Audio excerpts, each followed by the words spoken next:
খারাপ তৃণমূলের জন্য দরজা বন্ধ, ভালো তৃণমূলের জন্য দরজা খোলা। মুখ্যমন্ত্রী ছিলেন যিনি, তিনি ধর্ষণের রেট চার্ট বেঁধে দিতেন, কোন ধর্ষিতার ক্ষতিপূরণের রেট কত সেটা তিনি বেঁধে দিতেন। এই মুহূর্তে তো দলে কোনো যোগদান হচ্ছে না, কাউরই তো যোগদান হচ্ছে না। সে কাকলি বলুন, কোকিল বলুন, পায়রা বলুন, হাঁস বলুন, ডিম বলুন, কারোরই যোগদান হচ্ছে না। সোজা বর্ডার খুলে দেওয়া রয়েছে, গুটি গুটি পায়ে চলে যাও, বিদায় নাও, আপদ বিদায় নাও। আর যদি না পারো তাহলে তো চ্যাংদোলা করে ফেলে দেওয়া হবে। অনুপ্রবেশকারীর কোনো স্থান পশ্চিমবঙ্গের মাটিতে, ভারতের মাটিতে নেই। নরেন্দ্র মোদীর নেতৃত্বে সরকার পরিচালিত হচ্ছে বলেই গোটা বিশ্ববাজারে যেখানে তেলের দাম বিভিন্ন দেশে 50%, 60%, 70% হারে বেড়েছে, ভারতবর্ষে সেই দামটা কিছুটা বেড়েছে, 5%, 6% বেড়েছে। বিকাশবাবু এখন খদ্দের খুঁজছেন, ভোটে হেরেছেন, জামানত হারিয়ে ফেলেছেন, এখন খদ্দের খুঁজছেন। কাকলি ঘোষকে কি আপনাদের দলে নেবেন? এই মুহূর্তে তো দলে কোনো যোগদান হচ্ছে না, কাউরই তো যোগদান হচ্ছে না। সে কাকলি বলুন, কোকিল বলুন, পায়রা বলুন, হাঁস বলুন, ডিম বলুন, কারোরই যোগদান হচ্ছে না। এ তো স্পষ্ট করে দিয়েছেন আমাদের সম্মাননীয় রাজ্য সভাপতি। এবার ফলে এই সব যোগদানের প্রশ্নই নেই এখন।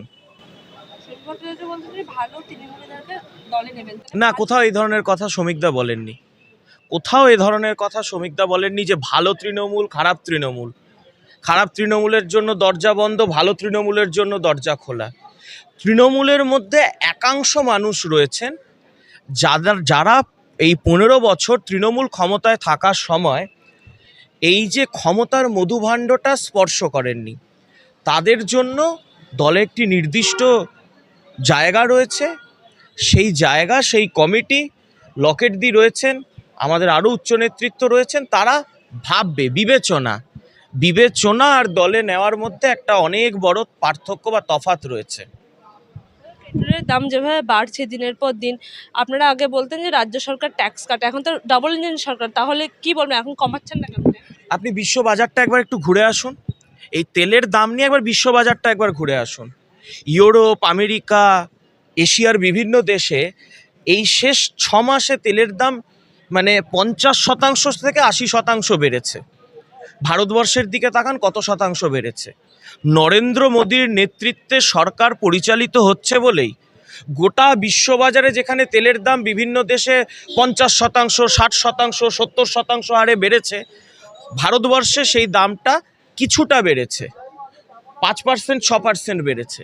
তো আমরা তো এই কথাটা প্রথম দিন থেকেই বলে আসছি যে যখন গোটা বিশ্ব মার্কেটে তেলের দাম আকাশ ছোঁয়া, তখন ভারতের মার্কেটে দাম বাড়ছে, মানুষের সমস্যা হচ্ছে। কিন্তু বাইরের দেশগুলোর মতো যেখানে কার্যত লকডাউন ঘোষণা হয়ে গেছে, যেখানে আজকের দিনে দাঁড়িয়ে আমরা দেখতে পাচ্ছি গাড়ি ঘোড়া চলছে না, সেই অবস্থা আমাদের ভারতবর্ষে নেই। এর কারণটা হচ্ছে নরেন্দ্র মোদীর নেতৃত্বে দেশটা চলছে বলে।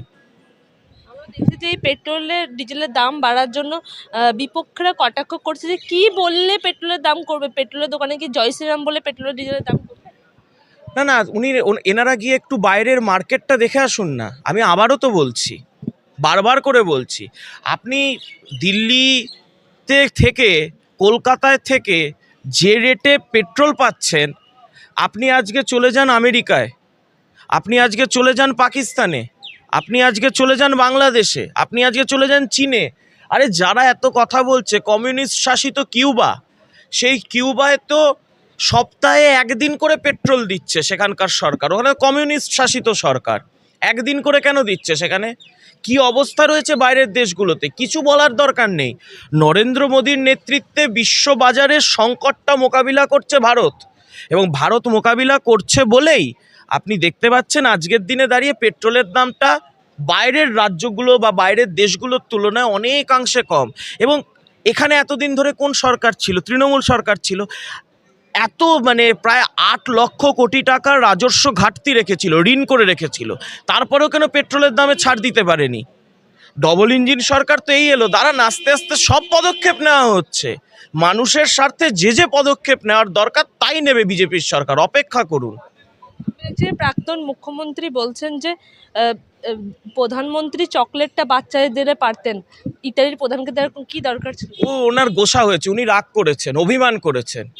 ওই পাড়ায় কিছু কিছু অভিমানী কাকিমা থাকে না, যে এই ওখানে তো ওরা একটু ভালো প্যাকেট পেয়েছিল, আমি প্যাকেটটা পেলাম না নববর্ষে, বা এই দুর্গাপুজোর ধরুন ওই দশমীর শেষে না পাড়ায় যখন ভোজ খাওয়া হয়, সেই সময় দেখবেন যদি কেউ পেটি পিসটা পেলো না মাছের, তাহলে কিছু কাকিমা এই নিয়ে অভিযোগ করে, ঝামেলা করে, যে এই প্লেটে আমার পাতে একটু পেটি মাছটা পড়লো না। তো সেই রকম ওনার অভিমান হয়েছে, গোসা হয়েছে, ওনাকে তো এখন মানুষ দেখলে চোট চোট স্লোগান দিচ্ছে।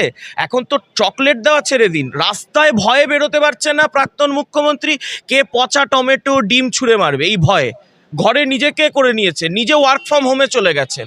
তো ওই জায়গা থেকে তো ওনাকে নিশ্চিন্তে থাকতে বলুন, ওনার যদি দরকার লাগে আমি বলবো, বা আমি নিজে এখানে সামনের দোকান থেকে 2টো চকলেট কিনে নিয়ে গিয়ে ওনাকে সুইগিতে পাঠিয়ে দেবো। দাদা আমরা দেখছি যে হাকিমপুর বর্ডারে লক্ষ লক্ষ মানুষের ভিড়, অনুপ্রবেশকারীরা বেরোচ্ছেন, কি বলবেন?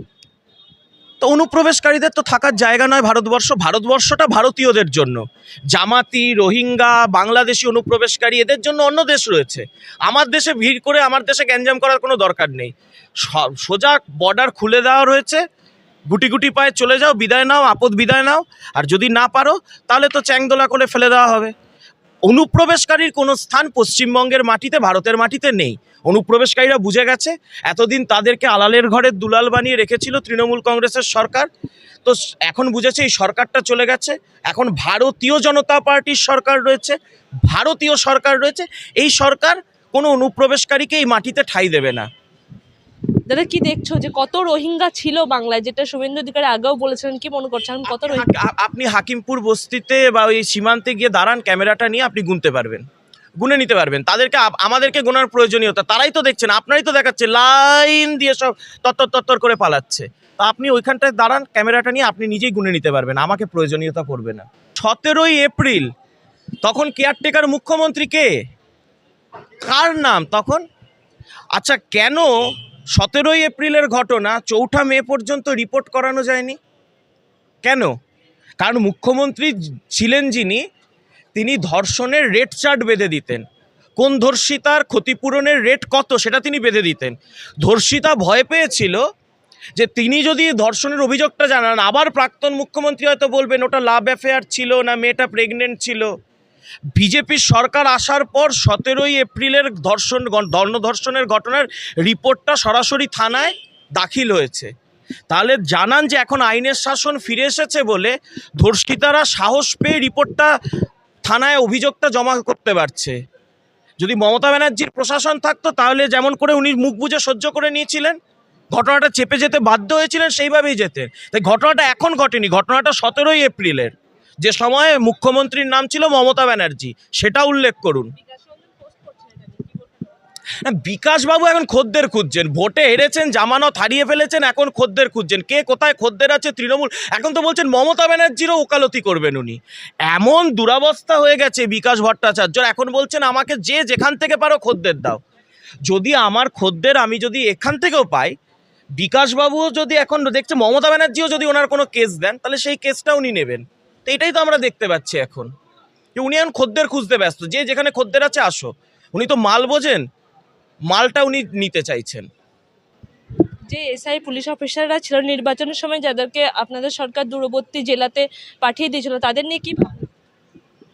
দেখুন, কোনো ধরনের পানিশমেন্ট পোস্টিং, কোনো ধরনের স্থানীয় এবং নিচুতলার যারা পুলিশ অফিসার, আমরা জানি যে তাদেরকে বিভিন্ন জায়গায় তারা ওপরতলার একাংশ দুর্নীতিগ্রস্ত এবং চটিচাটা পুলিশ অফিসারদের কারণে বাধ্য হয়েছিলেন দলদাস হিসেবে কাজ করতে, বাধ্য হয়েছিলেন তৃণমূলের দলদাস হিসেবে ক্যাডারের ভূমিকায় কাজ করতে। কিন্তু আমরা স্পষ্ট বলতে চাই, একটু আগে আপনারা দেখেছিলেন যে একজন মহিলা পুলিশ অফিসার বলেছিলেন তাদের যেন নিকটবর্তী জেলায় তাদেরকে জায়গা দেওয়া হয়, কাজের সুযোগ দেওয়া হয়। মুখ্যমন্ত্রী সেই প্রবলেমটা অ্যাড্রেস করেছেন। তেমনি যারা যারা নিচুতলার পুলিশ অফিসার রয়েছেন, যারা করাপ্ট নন, যাদের বিরুদ্ধে করাপশনের অ্যালিগেশন নেই, তাদের কাউকে পানিশমেন্ট পোস্টিং বিজেপি সরকারের আমলে ভোগ করতে হবে না। তাদের যথাযথ পোস্টিংয়ের ব্যবস্থাই বর্তমান সরকার এবং বর্তমান পুলিশ মন্ত্রী করবেন।